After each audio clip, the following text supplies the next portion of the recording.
Okay, we've got another home improvement, do-it-yourself fix-it project.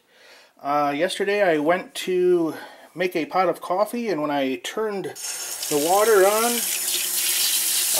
I noticed I was starting to get some drips and leakage coming from behind the handle here. And as you can see, there's a little bit of water that has dripped down there. So we're going to take apart this handle and replace all the guts in there. You can see it's a Delta faucet. It's approximately 14 years old right now, so it's lasted that long. And we just now got a little bit of a leak. So instead of spending anywhere from $40 to $100 for a new faucet, we're going to take this apart and hopefully replace the guts for about $10 or $11. So before starting any type of repairs or maintenance to your faucet, you're going to want to locate your supply lines. Generally, they're located right below the sink. And in this case, as the valves are towards me, the valve handles, you're going to turn them clockwise, and that will shut them off. Depending on how long it's been since the last time they were twisted, it could be a real mother. You might need a channel locks or another type of wrench to get them to turn. And sometimes you might not be able to get them to turn at all. I've had that happen on other jobs. And if that's the case, where you can't get the water shut off down here, you're going to have to go into your basement or wherever your water comes into your house and shut it off at the main there. And then it's up to you how far you want to dive into this project. If you want to replace those valves underneath your sink at that time, or wait for another time, or just say the hell with it altogether. But you don't have very good control over your water supply if that's the case, if they're seized up. So hopefully they'll turn for you and everything will be okay.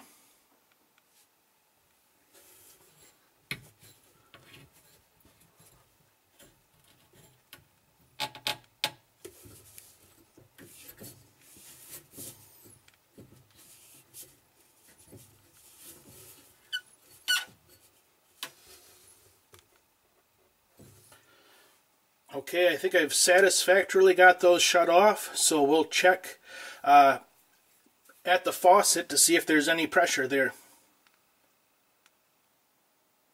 Okay, and here we are, top side again with the faucet. The water is shut off down below, and I'm actuating the handle, and there's no pressure there. We're not getting any drips or anything, so we should be good to go to start disassembling the faucet. One thing to do just before you start to disassemble your faucet is you're going to want to plug up both sides of your drains with stops, because if you start taking this faucet apart and a part falls into the sink, guess where it's going? Right down the drain. And then you're going to have to spend time taking all your piping apart down below your sink. And who wants to go through all that? I know I don't.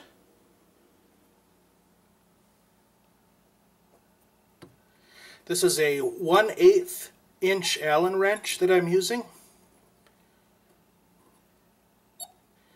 And we're just going to loosen this up.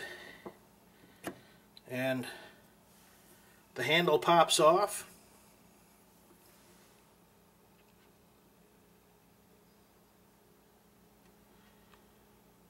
Okay, with the handle removed, it's time to get this upper collar off here. They give you some flat edges so you can get a wrench on there to start getting it started. I have a pair of 440 channel locks here that I'm going to start to get that loose with. And there we go. So that is started.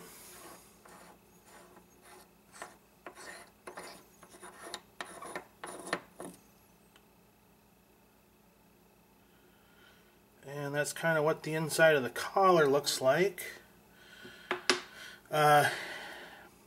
Little plastic purple ring.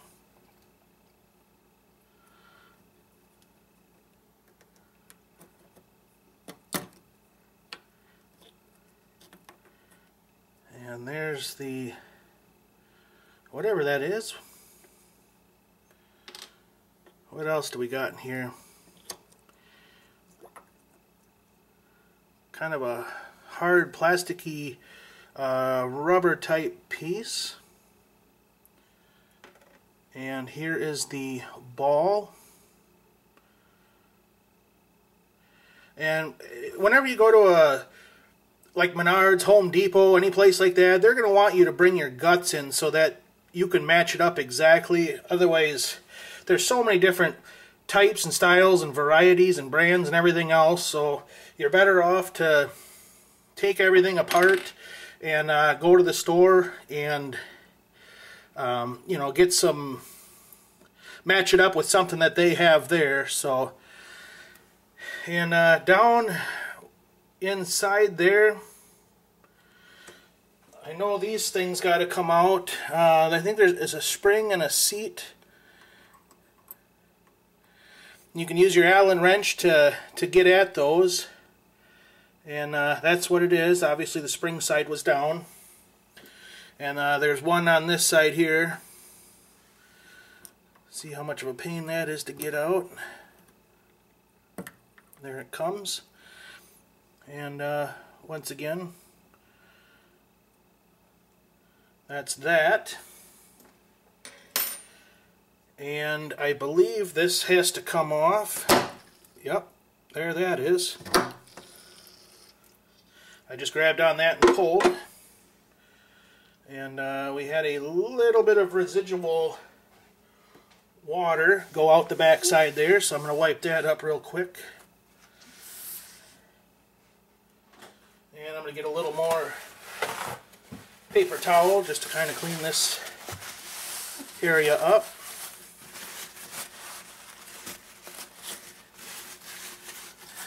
So far we're in good shape there. There's two little rubber washers or gaskets, O-rings I guess they would be. One down here, one here, so we'll have to try to get those off. Might be kind of a pain to get them off with just your fingers, so I'm going to have to get either a precision screwdriver or something like that to get those started, so I'll be right back. Okay, I am back. I have found this little flat blade screwdriver that I think is going to help me out. All I want to do is just kind of get this started a little bit and kind of start rolling it up and out of there. There it goes. Okay, that one is started. And now for the upper one here. Just want to get this started a little bit. See if I can't start rolling it out of the groove. And there it goes.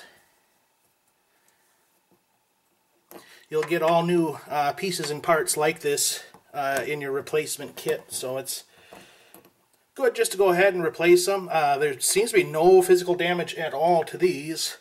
Like I say, the leak was more up around the top here, so I'll finish getting these off and we'll take a look at some more stuff. So now I'm going to remove the sprayer valve, which is this assembly right here in the front. At first I couldn't get it to budge, didn't really know how to get that out of there. I took my little screwdriver and I was able to kind of move it like that to kind of free it up a little bit. And it looks like there's a hole in the top here, and you should be able to kind of just wiggle this around a little bit and get it started. And you can see there, it just popped right out. So that's that piece right there. And it looks like it might have a little serviceable rubber piece right here that's held on with that retaining clip.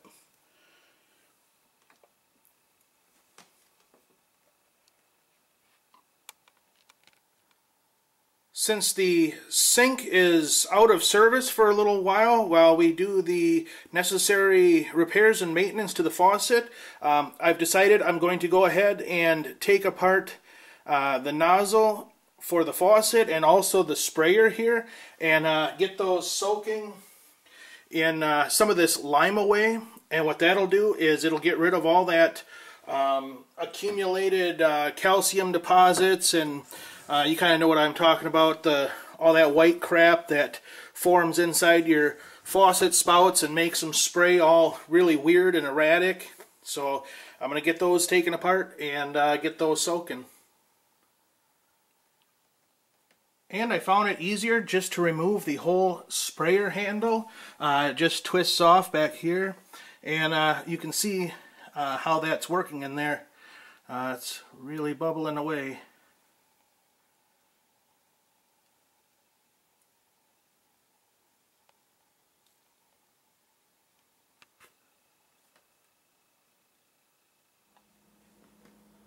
Okay, I'm back from the store, and I'll show you what I came up with. I got some of this Plumbers Faucet and Valve grease. That's to re-lube all the rubber O-rings and gaskets and everything else. This is the repair kit here. It is 86970 repair kit for Delta with number 70 stainless steel ball.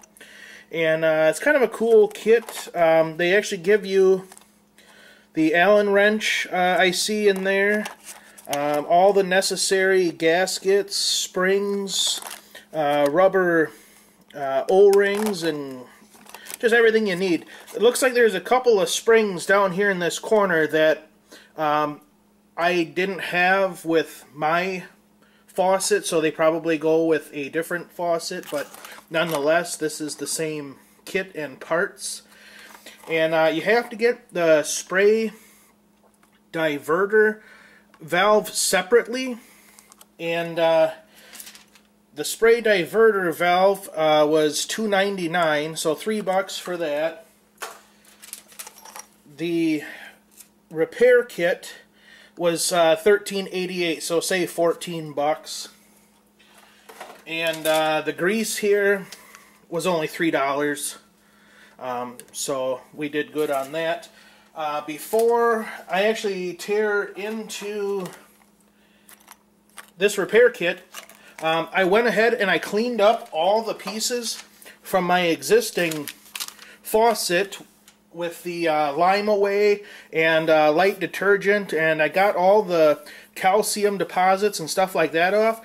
I'm going to go ahead and lube up any of these rubber pieces, put everything back together, and see if I can't get my old pieces and parts to work.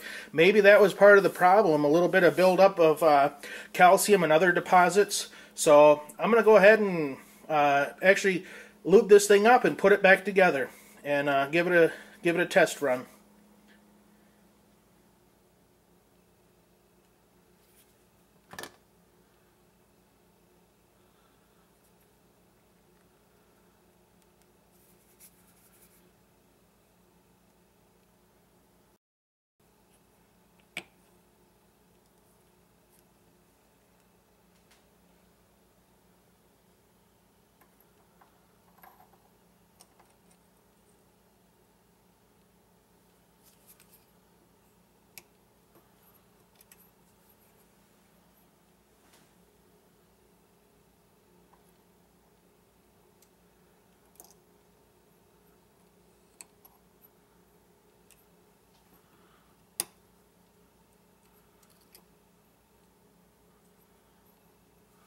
Okay, those look like they're seated down in there pretty good.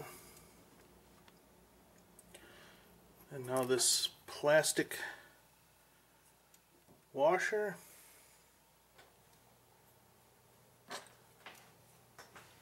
And now the rubber O-rings. See if we can get these started. They're definitely a lot more slipperier with that plumber's grease on them.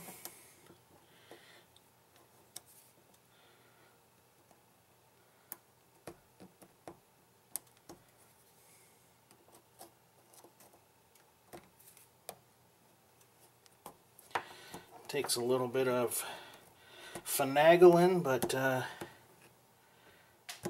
just keep working at it. You'll eventually get it. So that's on there. I might actually take a little bit more grease with my fingers in a little bit here and just re-grease the outside of that seal there. And of course here's the top one. Might need my screwdriver again just to get it over that little sleeve there. Top one is definitely easier than the bottom one. Okay, I'm going to finish reassembling the faucet. This piece is next. I did run some grease inside of here, and that should help for pivoting and whatnot. So that's all the way seated. Next up, putting it back together, is the ball, and you're going to want to take note of that flat spot there on the stem. That's for the set screw to tighten against when you put the handle back on. So just kind of have that facing you when you put that in there. Here's our next piece to go back in, lightly greased up.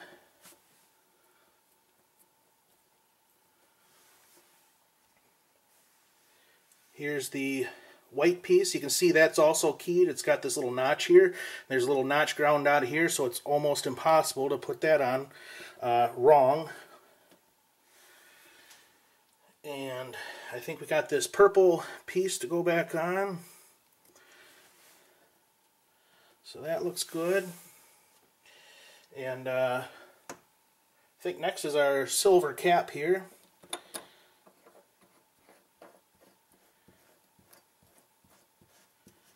That feels like that's going on really nice. So I'm going to get that hand tight first, and then put the wrench to it. See if we can get another quarter of a turn or so. That felt like that snugged up pretty good just right there. We got a little bit of resistance here, but it feels like it's going to work for us. This swivel's nice, so let's see if we can put the handle back on, and we should be able to fire it back up momentarily here.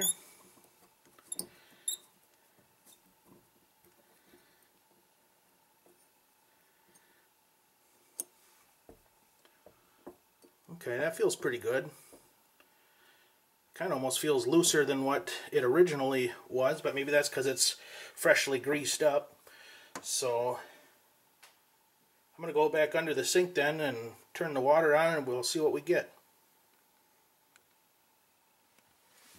Okay, we're turning the water back on.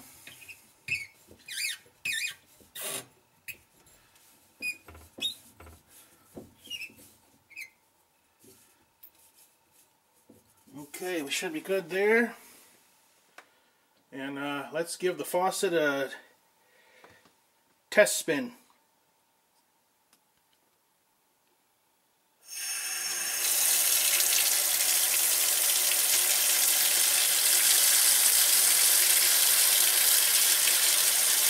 Okay, that's the hot side. There's the cold.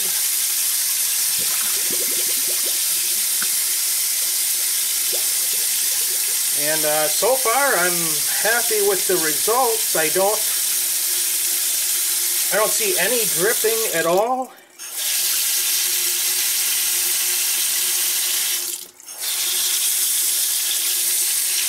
The handle definitely feels a lot looser, but I think that's because I have fresh grease in there that's lubricating everything.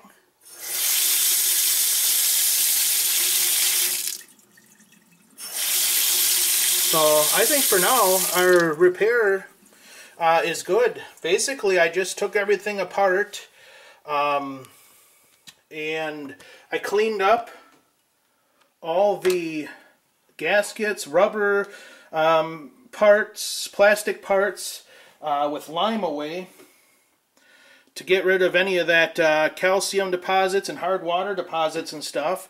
And then I re-lubed all the movable parts and gaskets with this faucet and valve grease.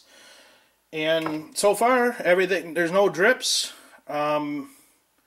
This repair, if you had all the parts and everything, and maybe a half hour, but you know, I ran to the store with my bag of parts and got these rebuild kits just in case I was going to need them, but turns out I was able to salvage everything, just give it a good cleaning. So for the price of $3 for that grease, which I would recommend lubing everything up and everything while you got it apart. So basically by just doing that, I saved about $17 by not having to use these two kits, and for putting in a new faucet is anywhere from probably, you know, $40 on up to over $100. So this particular repair only costs about $3 plus gas getting to the store and stuff, but I guess you don't really count that. So $3 faucet repair and we're good to go. I guess we should try this guy here since we cleaned him out, and that's working good. So I did clean the end of this with that lime away too. I let it soak in there. So our sprayer valve is also still working as designed. So that takes care of that problem. So hopefully this will help out somebody. Probably not the greatest at explaining things and showing things, but if you got something out of this, that's great. And hopefully it'll save you a little bit of money. So, well, we'll see you on the next home repair. Take care.